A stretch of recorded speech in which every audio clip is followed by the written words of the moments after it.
Well, just one day left in the weekend. I probably should start working on my homework. Let's see, what do we have in English? Oh yeah, the Shakespeare Project. Oh man, 400 points. I should have used my time in class. What do we need first? A creative intro. Macbeth was obviously written by William Shakespeare. Not so obvious, though, is that he may have had help. It's likely that Thomas Middleton, another playwright, may have contributed to a later version of Macbeth. Among the reasons scholars suggest this is because the Witches' song in Macbeth also appears in Middleton's own play, The Witches. How much he added is debated, but the general consensus is that Shakespeare wrote most of the play, with a few additions from Middleton. Shakespeare took some real liberties while writing Macbeth. In part, this is because the historical records he based Macbeth's story on were inaccurate. But in addition to this, Shakespeare wrote many details specifically to impress his patron, King James I. James I became the patron of Shakespeare's theater troupe in 1603. Macbeth, written 3 years later, reflects Shakespeare's dependence on the king. Numerous details are included, seemingly just to please James. King James was extremely interested in witchcraft, so much so that he wrote an entire book on it. One can see why Shakespeare would make witchcraft such an important plot point in the play. Plus, James had also escaped an assassination attempt. As a king who had almost been murdered, James was probably pleased with the play's ending, with Macbeth, dying.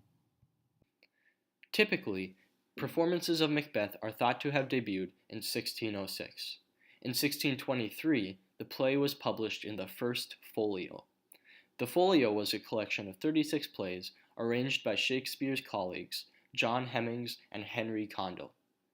Unlike some other Shakespeare plays, Macbeth is only found in the First Folio. So that's an overview of Macbeth's authorship and the context in which it was written. Next, we'll move to a description of the scene that I'll be performing. The scene I'll be performing is Act 4, Scene 3. If the scene had to be summed up in a single sentence, it would probably go something like this. Two grieving victims of Macbeth's violence, Malcolm and Macduff, have a conversation in which they decide to team up and attack Macbeth. Before I show the performance, let's catch up on what has happened before this scene takes place. The play opens with Macbeth and Banquo. They're coming home from a battle. Three witches show up and prophesy that Macbeth will become king and Banquo's kids will become king as well. This confuses the both of them, because neither Macbeth nor Banquo are king. When they arrive back at Macbeth's place, he tells his wife. She tells him it means Macbeth must kill the current king of Scotland, Duncan, who conveniently happens to be staying the night at their place. Macbeth is hesitant, but Lady Macbeth persuades him. He kills King Duncan, who is sleeping. Duncan's murder is tentatively blamed on the guards, and his sons run away for fear of also being killed. This makes Macbeth next in line to be king. The prophecy is fulfilled, mission accomplished. But the play's not over yet. Apparently killing just one person for Macbeth wasn't enough. He arranges for the murder of Banquo and his son Fleance. Banquo is killed, but Fleance escapes. Banquo's ghost later comes back and haunts Macbeth. At this point, Macbeth is really paranoid, so he goes back to the witches. They tell him three things. His rule won't end till a forest comes upon his castle. No one who has been born from a woman will be able to kill him, and he's got to watch out for an official called Macduff. Feeling fairly good but still scared, Macbeth orders for Macduff's family to be killed. Macduff's wife and son are then both murdered. Finally, before I show the performance, a couple characters you need to know about. Some of these characters aren't super important to the scene I'll be performing, but are important to the play overall, so I'll talk a little bit about them. First, Macbeth, a murderous ruler who most readers somehow sympathize with.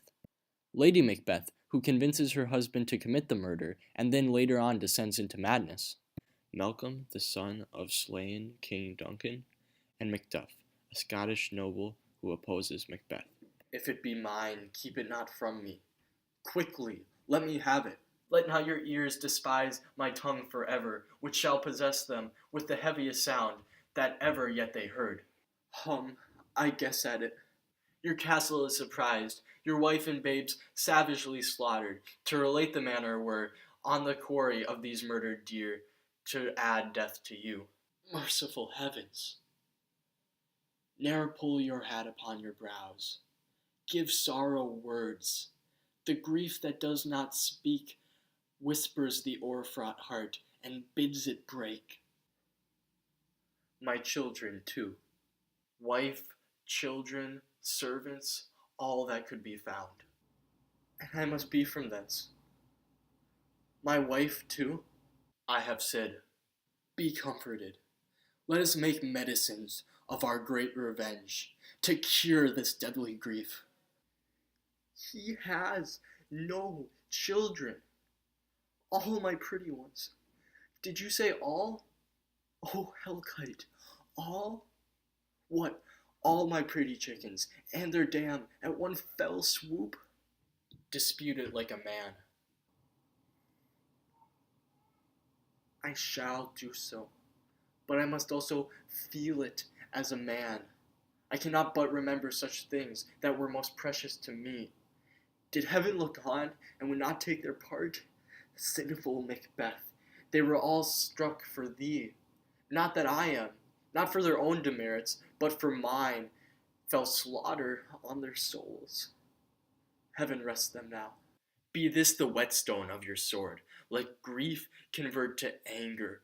Blunt not the heart, enrage it.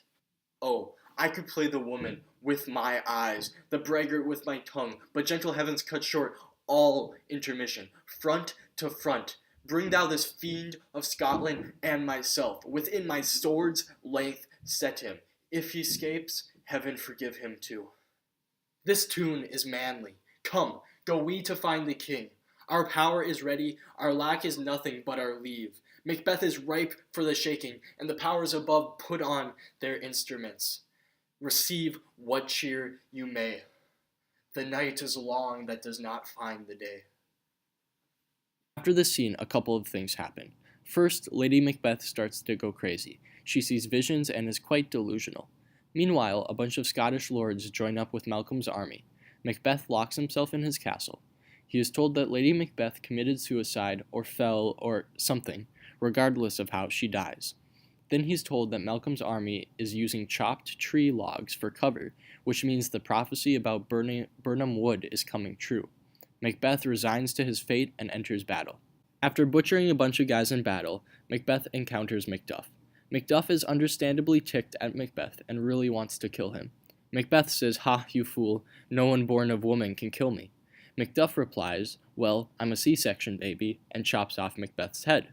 Malcolm becomes king, and the play ends. A couple of important and interesting themes in Macbeth relate to religion and gender. A major question in the play is whether or not fate exists. Are we in control of our own actions? In Shakespeare's time, this was a major debate between different religions. Protestants tended to see everything that happened as a part of God's plan, whereas Catholics thought that each individual had control over the future. In the play, the prophecies do come true, suggesting that Macbeth couldn't control his future, but it was by his own actions that he became king, meaning that he did have control. By leaving these results contradictory, Shakespeare showed how difficult this debate is to definitively prove. Macbeth also addresses gender, specifically masculinity. Before they follow through on the murder of King Duncan, Lady Macbeth prays to essentially become a man, so she can participate in the murder. Other lines in the play suggest that Lady Macbeth and Macbeth associate manhood with violence. Meanwhile, in the scene I performed, Macduff provides a foil. When he hears of his family's murder, Macduff is urged by Malcolm to channel his grief into violence. Macduff says he will seek revenge, but he will also feel it as a man. Essentially, Macduff says it is not wrong for him to recognize and show his emotions. Scholars tend to view Macbeth highly. It is often ranked in the top 10 Shakespeare plays. This is probably due to the play's unique ability to make the viewer sympathize with a psychopathic murderer, and the numerous memorable performances of Macbeth that have been put on. Personally, I'm not a huge fan of Shakespeare to begin with. However, Macbeth is pretty okay. Again, the short length and nonstop action really add to the rapid feeling of the plot. Overall, I would recommend Macbeth if you want to read an interesting and quick Shakespeare play.